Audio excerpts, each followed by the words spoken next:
When talking about area of composite figures, you have to first know how to find the area of either rectangles or squares, because if you have a composite figure that looks like this, it just ends up being two squares or two rectangles kind of stacked on top of each other. So this is how I look at it. Whenever you're figuring out the area, remember you are figuring out all this stuff on the inside.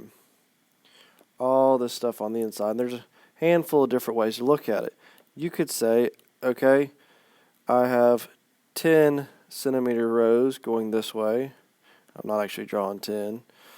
And then 6 centimeters rows this way, and you count up your blocks. I'm not actually going to do that because that's not usually the most conventional way. Normally, everybody is just going to multiply. Say, okay, if this is 10 centimeters long by 6 centimeters wide, the way to solve this equation is doing 10 centimeters times 6 centimeters, which is true. Well, I tell people, because a lot of people mess up on the units, multiply the non-units. What is 10 times 6?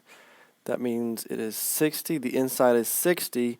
And what is centimeters times centimeters? Well, that's 2 centimeters, or centimeters squared. That means you multiplied two of them together, so you have 2 centimeters there, or centimeters squared.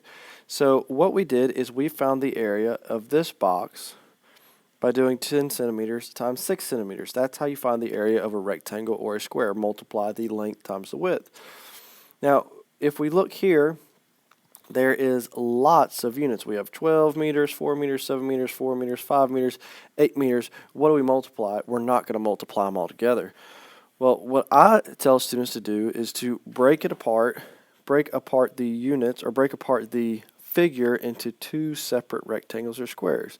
Now, if you want to, you could break it up this way, or if you want to, you could break it up this way. Let's just say I broke it up this way, and I am going to try to figure out all of this area in red and try to figure out all of this area in blue. And to do that, it's going to take a little bit of thinking to see which one of my units is telling me information. Now, as I said from the beginning, to do the area of a rectangle, you got to do the length times the width. And if I asked you of this red one, how long is it? What unit you think is going to help me with that? Yep, 12 meters.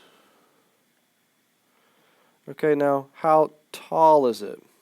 Or how wide is it? Well, that's 4 meters, so I'm going to multiply 12 meters times 4 meters to find the area of this figure. 12 times 4 is 48. And meters times meters is meters squared. So I have 48 meters squared. If I look at this blue and say, okay, I'll do this in a different color. Say I do the orange. How long is this? Well, I can look at this line, or I can look at this line up top.